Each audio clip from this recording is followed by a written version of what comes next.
How's it going, everybody? Welcome to We Do Tech, and also to our look at the Z690 Aorus Pro, which is one of Gigabyte's latest upper mid-range motherboards for the new 12th generation Intel Alder Lake CPUs.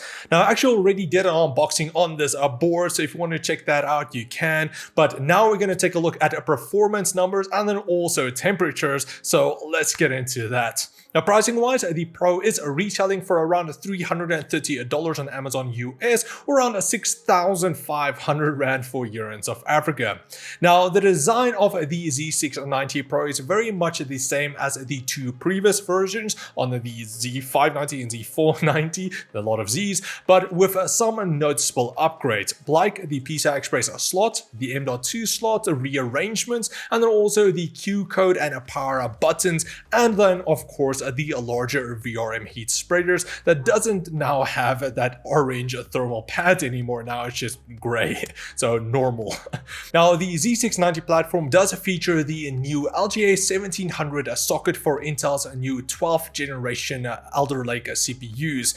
These new CPUs are built on Intel's 10nm process and features their big but a little design of mixed core types for power and then also for power savings. Now, I did pair the Pro up with the i7-12700K and did run a couple of tests on a stock and then also on a Gigabyte's performance mode, where you can easily enable it inside the BIOS. Now, I went with that instead of a manual overclock because not a lot of people do manually overclock their CPUs, and this is just going to be a nice easy way for them to actually do it and get the same performance out. Now, with the performance mode, I did get an extra 100 MHz boost to the 8 performance cores and 200 MHz to the efficient cores, which gives you 8 4.8 GHz and 4 3.8 GHz cores. Now, as for the CPU temperatures, I did pair it up with Aorus's WaterForce X240 AIO, which does support the new 1700 socket. You might want to take a look at that if you do want to pair it up with your existing cooler.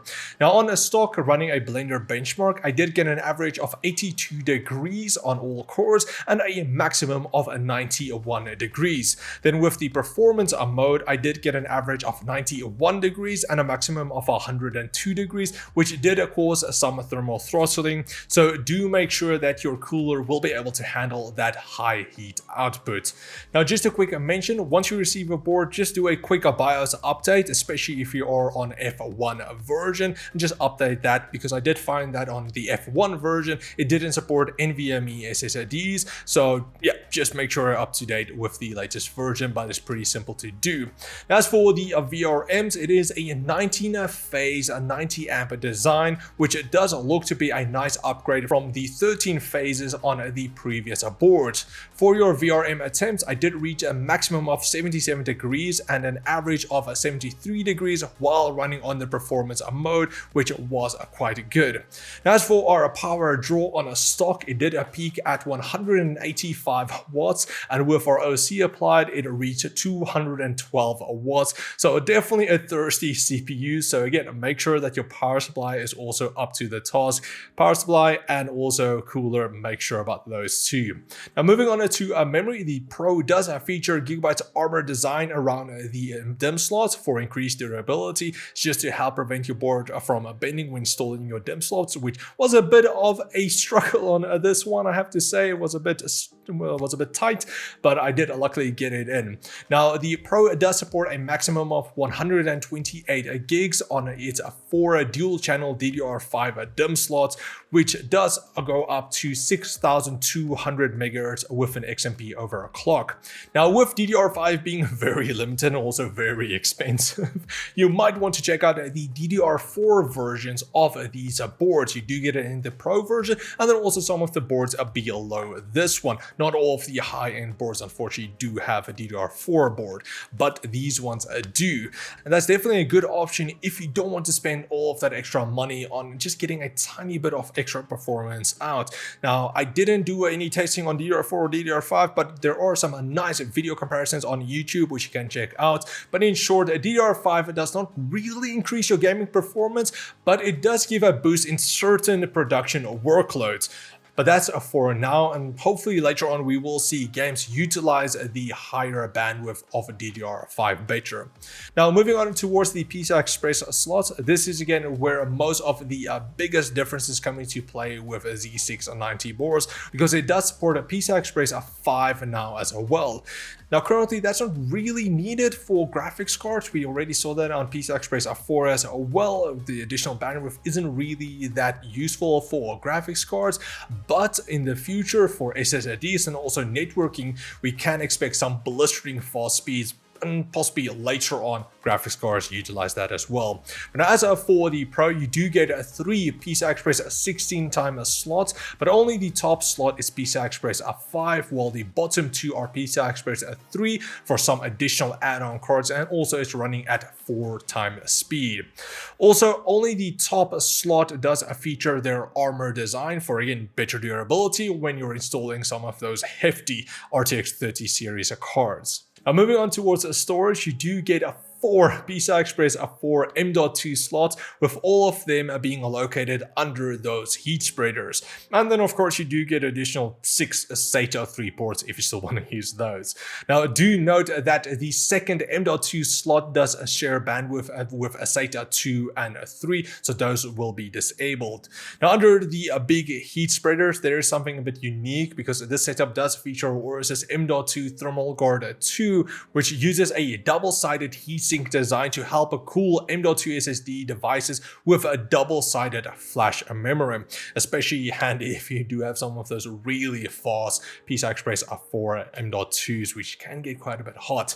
Now taking a look at the back of the board for your I/O, you do get a 4 USB 3.2 Gen 1 Type A ports in a blue. You do get your Wi-Fi 6 plus a Bluetooth 5.1 connectivity. You get a 4 USB 2.0 ports, 1 DisplayPort version 1.2, a USB 3.2 Gen 2 X2 Type C port, 4 USB 3.2 Gen 2 Type A ports in red, and then also your 2.5 gigabit LAN, your optical SPDIF out connector, and also not that many audio jacks anymore. You only get 2 for your microphone and then also for your audio outs, which is all you really need.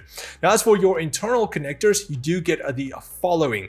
You have your single 24-pin motherboard power, you get an 8 plus 4-pin CPU power connectors, you get 8 PWM fan headers, 2 addressable 5-volt RGB headers, 2 12-volt RGB headers, a USB 3.2 Type A header, a USB 3.2 Type C header, 2 USB 2.0 headers. You do also get your 2 additional Thunderbolt 4 add-on headers, which is really handy for content creators. You do get your noise sensor, your post LEDs, your temperature sensor headers, and also your reset button, clear CMOS jumper, and also Q flash buttons. And then finally, let's get into the benchmarks. We did compare the i7 to R11900K and also the 9900K, and it did really well in games. Now in our pre-launch benchmarks, I was worried that Cinebench R23 was a bit broken because it just destroyed the previous i9s, and it's again the same case here, scoring 6,000 points more than the i9-11900K. That over 23,000 score is just above the Ryzen 9 5900X, which is AMD's current second top of the range consumer grade CPU. And again, this is an i7, it's really doing good. It just continued thrashing the others in a Blender, 3DMR, Corona, with it easily beating out all of the other i9s that we had. Unfortunately, we didn't have any other AMDs compared to, but we did have some of the i9s at least. But now that was just a summary of how the 12700K performed with the Aorus Pro Z690 board. If you want to see more in-depth reviews on the CPU, you can check that out. There's plenty of videos online as well already. This was just more how I compared it with the motherboard. So now with all of that out of the way, just like the previous versions that we actually did as well, the Z490 and Z590 Pros, this is going to be a great upper mid-range option that gives you everything that a gamer really needs. It doesn't go over the top with all of the fancy looks and features that you don't really use. So that's pretty much it for my look at the Z690 Aorus Pro from Gigabyte or Aorus. I do hope you guys enjoyed this review. If you did, please like, share, subscribe, and comment like always. Also, if you have additional questions or anything else, let me know down in the comments below. Want me to review something else? Let me know down there. And I'll check all of you guys next time. Cheers, guys.